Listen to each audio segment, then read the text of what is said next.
Yes, kwa upande wa soka letu tuanze na mwendelezo wa michezo ya ligi kuu ya NBC Premier League kwa msimu wa 2026-2027 ambao michezo ya raundi ya 3 ndiyo ambayo inachezwa hivi sasa, na mchezo wa mwisho kwenye kalenda ya matukio au michezo iliyopigwa siku ya hapo jana, siku ya Jumapili, ulikuwa ni mchezo kati ya Azam ambao walikuwa wanacheza dhidi ya Pamba, na mchezo huu ukamaliziwa kushuhudia matajiri wa Chamazi Azam FC wakiendeleza ushindi wa pili mfululizo kwenye NBC Premier League wakiwa katika uwanja wao nyumbani mara baada ya kuibuka na ushindi wa mabao 2-1 dhidi ya Pamba Jiji. Mchezo ulichezwa katika uwanja wa Azam Complex Chamazi.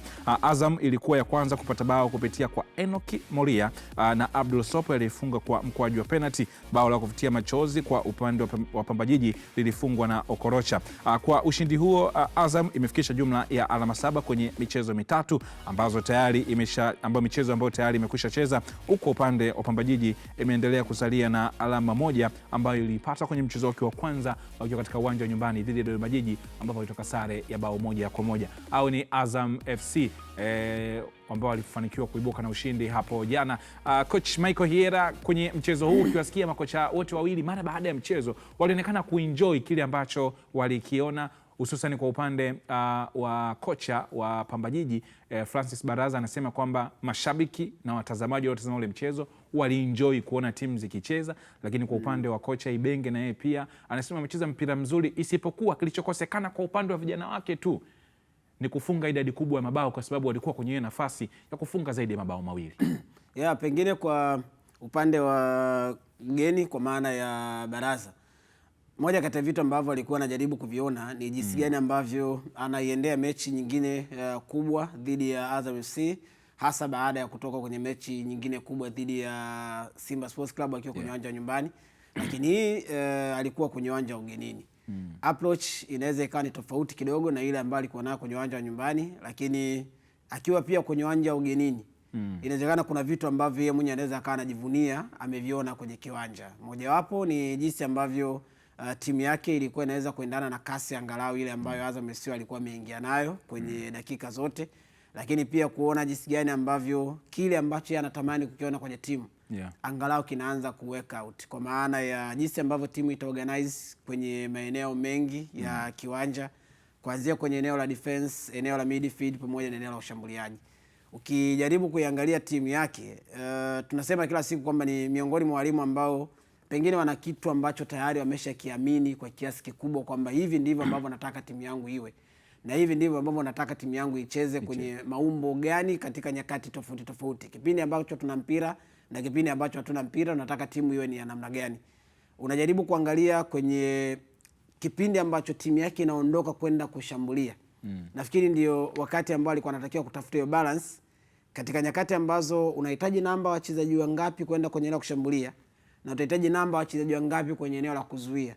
Inawezekana yeye alikuwa anaona kwamba hilo limefanikiwa kwa kiasi kikubwa kiasi, japo mwishoni unasema alipoteza mechi. Kwa mfano, unaweza kuangalia kwenye eneo la kimbinu na kile ambacho mwalimu Baraza huwa anakitumia. Unaona hata goli ambalo wanafungwa la kwanza na Moria. Ilikuwa ni goli ambalo Azam FC baada ya kupata mpira hawakutumia muda mrefu kupeleka mpira kwenye eneo la hatari. Waliupiga mpira mmoja mrefu wa kwanza ambao ulienda kwenye eneo ambalo ndio weakness mara nyingi ambayo inaonekana kwa upande wa Pamba Jiji. Lakini inawezekana mwalimu akasema angalau nilikuwa na mtu pale. Yaani hapakuwa wazi kabisa. Yaani sio sehemu ambayo ilikuwa ipo open moja kwa moja, kiasi ambacho Idinado alikuwa yuko free kupata mpira ka drive akaenda kutoa ile pasi. Kulikuwa na mtu ambaye alikuwa ameenda kuwajibika kwenye ile eneo. Sasa kwa nini unasema pengine mwalimu alikuwa ameenjoy? Ni kwa sababu moja kati ya majukumu anataka wale ma wing back wao yafanye ni kurudi kwenye maeneo wakati ambao timu haina mpira kwa haraka. Kwa unaona kurudi kwa mchezaji kwenye ile eneo, tafsiri yake ni kwamba mwalimu anasema yes, hiki ndicho ambacho nakihitaji. Maana yake ni kwamba pale hatua ya mwisho unaweza tu kumpongeza Idinado kwamba yeye alikuwa bora zaidi kwenye 1v1 kwenye ile situation. Lakini tayari mlinzi wa pembeni wa Pamba alikuwa amefika kwenye ile eneo, kitu ambacho mwalimu nafikiri hata kwenye uwanja mazoezi anaweza akawa anasisitiza zaidi kwamba tukipoteza mpira rudi hapo tuwe watu 5. Weakness zao kwenye ile eneo unaweza kuona pengine walinzi wa kati ndio ambao kurudi kwa wakati kwenye eneo lao na kuweza kumzuia Moria ambaye alienda kufunga lile goli. Lakini uwajibikaji wa wingback kwenye ile eneo unaweza kumpa kongole kwamba mwalimu alikuwa amefanya vizuri. Lakini angalia pia katika nyakati ambazo alikuwa anajaribu kwenda kutengeneza mashambulizi, ulikuwa unaona pia bado timu ilikuwa inaongeza namba kubwa wachezaji kwenye eneo la tatu la kiwanja. Ukiangalia timu inavyocheza iko na watu wawili ambao ni left footers ambao ni wazuri sana kwenye dribble na kufanya vitu vingi, Saleh Karabaka pamoja na Zabona Mayombia. Mmoja kati ya wachezaji ambao alikuwa na kiwango kizuri ni mmoja na Zabona Mayombia kwenye mechi ya jana. Na so far Zabona amekuwa na msimu mzuri. Ukiangalia hizi mechi 3 za ambazo wameanza nazo wameanza vizuri bora sana. Yes, wameanza vizuri na kuna wakati ambao kwenye system ambao wanacheza nayo Pamba unahitaji kuwa na wachezaji kama wale ambao angalau wanaweza ka carry ball kwa kiasi. Kwa nini? Kwa sababu ukiupata mpira kwa eneo ambalo Zabona anacheza, kama anaweza kuwa ball carrier mzuri, akajaribu kuvuta muda kiasi, akampa room wingback kusogea zaidi kwenye eneo la half space ama kusogea kwenye eneo la juu, maana yake ni kwamba unasema ninaye mchezaji ambaye anaweza kunifanya nikawa na muda kuvuta ili niongeze namba ya watu ambao watakuja kushambulia kwa wakati sahihi. Kwenye huu mchezo ambao Duke tukitazama pia kocha Baraza aligusa kwamba kuna eneo ni kama anaonea huruma hata baadhi ya wachezaji wake kwa sababu walichelewa kujumuika na wachezaji wengi ambao pia ni wapya, na tunajua na baadhi ya wachezaji wake wa msimu uliopita ambao walikuwa sehemu ya kikosi hawapo. Kwa hiyo anasema ni kama anaitengeneza timu mpya, walikuwa na muda mchache, lakini ambacho kimeonekana jana kimewaridhisha wengi kwamba timu inaonekana ipo. Inawezekana kwa ambacho tumekiona jana dhidi ya Azam, Pamba anaweza kawa na timu bora zaidi msimu unavyozidi kwenda. La kwanza tusimuonee huruma. Hii ni ligi kuu Tanzania bara, ligi namba 5 kwa ubora barani Afrika. Kabisa. Huku utakiwa kutia huruma, pambana. Kwa sababu kila timu ina ya kwake ya changamoto. Hata Azam wanacheza, huyu aliofunga hapa Moria naye mpya. Karipoti juzi tu. Kwa sababu kocha anasema anawaonea huruma baadhi ya wachezaji kwa sababu muda mdogo sana, yani pre-season nini. Wewe nafikiri labda anaona wanavyotoi. Mimi niko kibabe kidogo. Hii sio bahati mbaya. Yaani ligi inajulikana kabisa, hata hizo mechi back to back. Changamoto anazungumza yeye. Fountain Gate zipo. Hii changamoto anazungumza yeye. Zipo karibu timu zote na zinatofautiana. Na hii back to back nilimsikia pia kocha wa Yanga tutakuja kumzungumza naye pia amegusia. Na amesema kwa nini back to back hii ipo, kwa hiyo anaelewa. Sasa hilo ndo la msingi kwa sababu ni ligi ambayo inalele mama, ni ya kibabe, ni ya kikatili, full stop. Huu ni mpira wa miguu, hamna huruma. Na pengine wakati mwingine ni mind games kwa sababu hii Pamba imecheza vizuri sana kwa sababu unajua msimu uliopita hii ndio timu ilikuwa inaongoza kwa kuchapa. Ligi nzima ilikuwa kwa kucheza foul 513. Inachapa, yani inayofuatia haijafika hata foul 500 ambayo ni JKT Tanzania. Kwa hiyo hiki ambacho anakionyesha, wamekuja na version nyingine, wanashindana. Hawa na Azam mechi zao huwa ni zina mvuto sana. Yes, kabisa. Kumbuka kule Mwanza walitangulia goli 2 msimu uliopita, nakumbuka mzunguko wa kwanza kucheza system Kirumba. Ilikuwa 2-2. Azam ilibidi wafanyie ziada kipindi cha pili wakisawazisha kama 2-2. Mechi ya Azam Chamazi Complex marudiano msimu uliopita mpaka dakika 90 bila kwenye ubao. Zile dakika za ziada Azam wakafanya ziada akapiga goli 2. Kwa hiyo ni 2-2 ambayo kwenye makaratasi asiona mechi. Sasa Pamba mpigwa 2-2. Haikuwa mechi nyepesi. Sasa na hapa tendo wamekuja kuthibitisha hivyo. Cheza yao, mifumo yao, ametoka kuzungumza Yera. Unajua ni kwa sababu gani? Cheza yao mara nyingi kocha Baraza huwa anapenda kuwa na mabeki wakati watatu. Alafu hawa kina Hassan Kibailo, hawa kina Kadikilo, kina Ibrahim Abraham ni ma wing back. Ndio cheza yake. Na ana watu wenye uwezo wa kudrive kuidribble, kupiga chenga, kutoa mtu kama Zabona Mayombe. Yuko fit, alafu amemuongeza na Karabaka. Kwa hiyo ni timu ambayo kwenye matokeo wamepoteza, lakini naona wamecheza vizuri pamoja na hizo changamoto wanatoka kuzisema. Ulikuwa ni mchezo ambao ulikuwa upo open. Na ukimwangalia wachezaji wa eneo safu ya ushambuliaji la Azam, kwa maana kwamba ukimwangalia Idinado ambaye alitoa assist, ukimwangalia Sopo, ukimwangalia Moria, labda pia na uwepo wa Yahya Zaidi, Kipre alitoka akaingia, Kipre naye alikuwepo.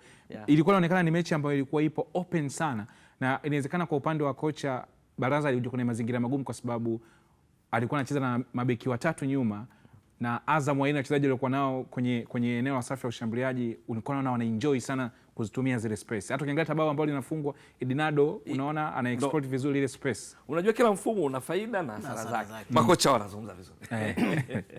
Hapa wote makocha lakini. Kabisa, yote makocha.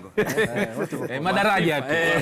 Umeshaona. Kila mfumo una faida na hasara yake. Unapotumia mfumo baada ya golikipa, walinzi wakati wa 3, afukawa na viungo 5, washambuliaji 2. Faida yake unakuwa na watu wa kutosha katikati kunyumbulika unaposhambuliwa, kuja kuongeza idadi. Hao ma wing back, hao ndo wanaobeba mfumo wa 3-5-2.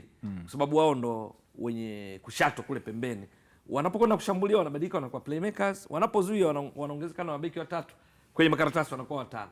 Umeshaona? Lakini hasara yake pale ambapo mpinzani anapokuwa hatumii muda mwingi kufika eneo lenu. Umeona ile bao lilofungwa na Molia, pasi imetoka katikati ya mstari wa uwanja moja kwa moja kwa Edinano. Hii ni miongoni mwa weakness za mfumo, kwa sababu inachotakiwa sasa wale mabeki watatu mara moja atekeleze hilo jukumu la kwenda pembeni, halafu huyu ambaye ni wingback wakati mwingine haje aingia hapa kati, au inategemea maki na nyumbulika. Sasa mkimesa kidogo tu mpinzani anaweza katumia hilo eneo. Sasa bahati mbaya kwao hilo eneo ndio eneo la umahiri la Azam.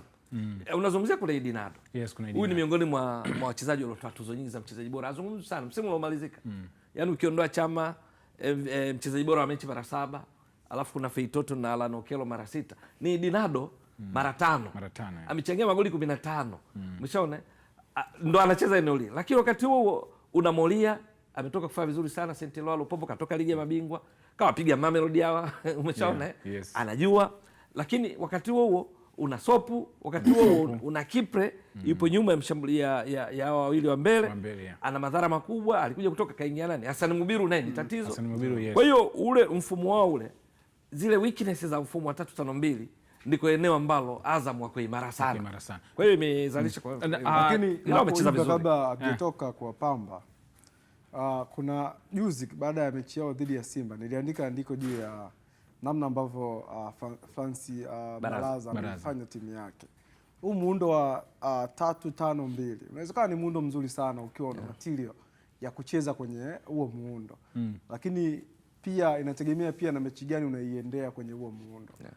Mchezo wao dhidi ya Simba kuna muda walikuwa wanacheza kwenye huo muundo wa watu watatu, watano, wawili, lakini still hiyo space nyuma ya migongo ya wingback ilikuwa inaonekana mara nyingi, na kama ulitazama Simba walitumia hiyo opportunity. Angalia goli ambalo Libase aliassist, na hiyo pia iliwafanya walicheza sana foul, hususan kwa Libase. Of course. Sababu mara nyingi walikuwa wanamchelewa au Libase ana space ya kuondoka, kipindi wanafanya foul.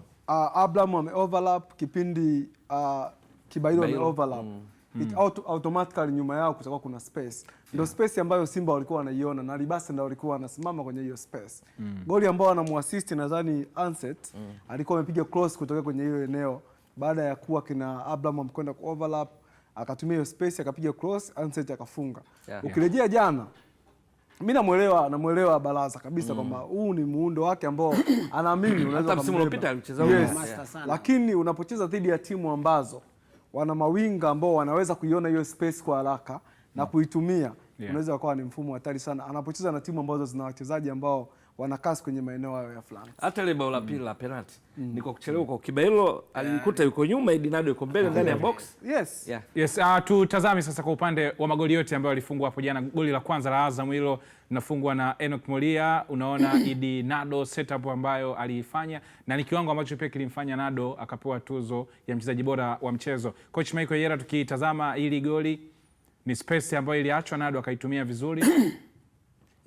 Nado ni moja kati ya mawinga ambao ukiangalia kwenye kile ambacho anakiofa wakiwa na Azam FC, inawezekana akawa hajapata tu room ya kuwa kwenye mazungumzo kwa kiasi kikubwa.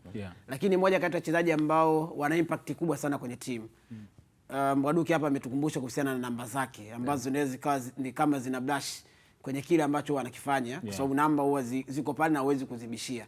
Lakini utarudi kwenye eneo lingine la jinsi ambavyo technically na tactically anavyoweza kukupa kitu bora akiwa kwenye kiwanja. Naweza kuona ipigwa pasi ndefu. Yes, hapa ilipigwa pasi ndefu ambayo inamhitaji mchezaji kuwa na taarifa sahihi ya nini ambacho anatakiwa kufanya wakati wa mpira unakwenda kupigwa. Alijua kwamba wakati wa mpira unapigwa kuna opponent ambaye alipo naye hapa ambaye atakuja kuniattack, atakuwa anagombea mpira dhidi yangu.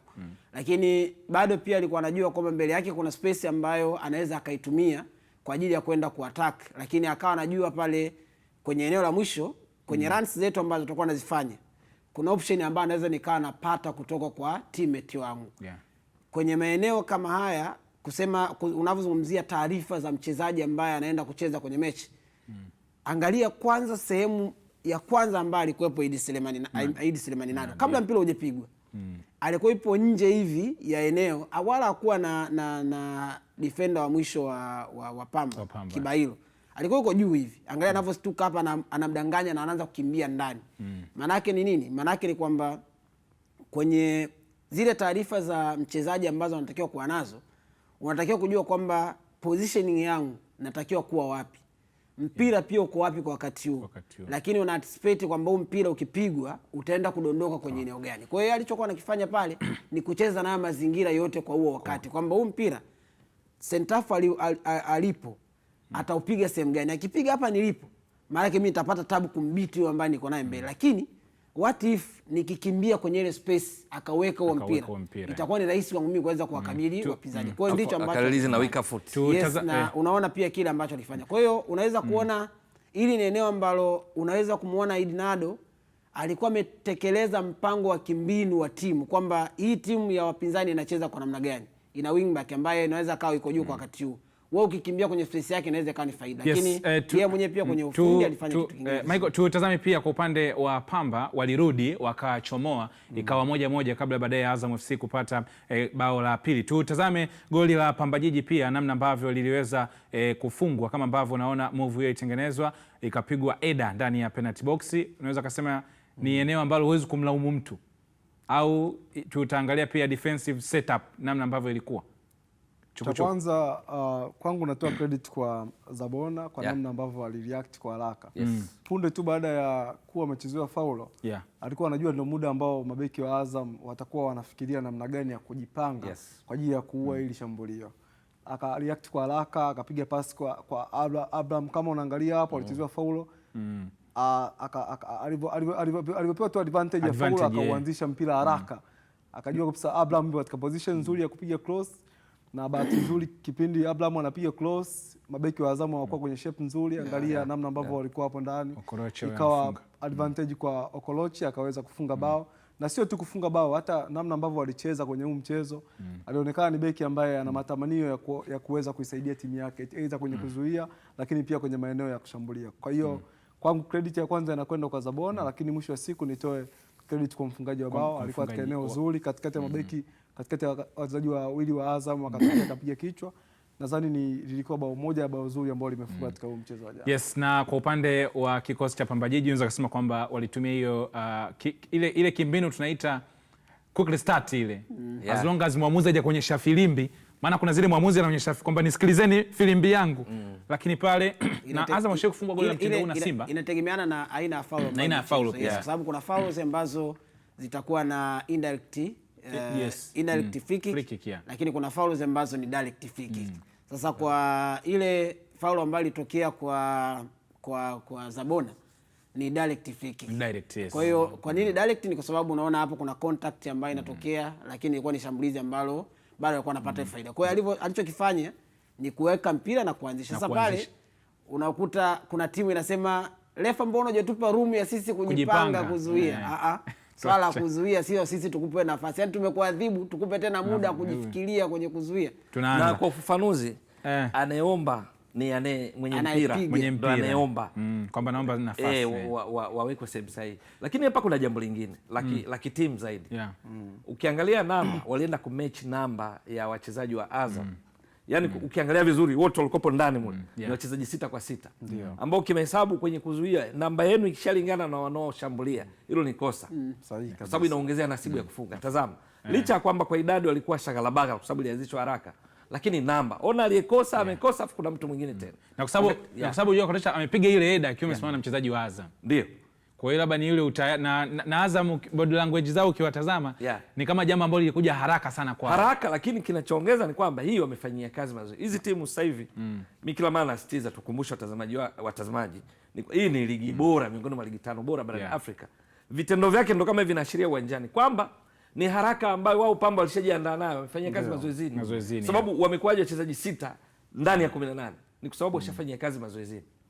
Tena kwenye tukio ambao walikuwa wanashambulia ndani ya sekunde chache, tazama idadi na maana hata defender wao walikuwa washafika katika eneo la ushambuliaji. Yes bana, hiyo ilikuwa ni bao la kuchomoa kwa upande wa Pamba Jiji na kuwa 1-1, lakini baadaye kupitia kwa Abdul Sop Azam FC wakapata bao la pili kwa njia ya mkwaju wa penalty na kuifanya Azam kuibuka na ushindi wa bao 2-1. na hivyo Azam kukusanya alama nyingine 3 katika uwanja wa nyumbani.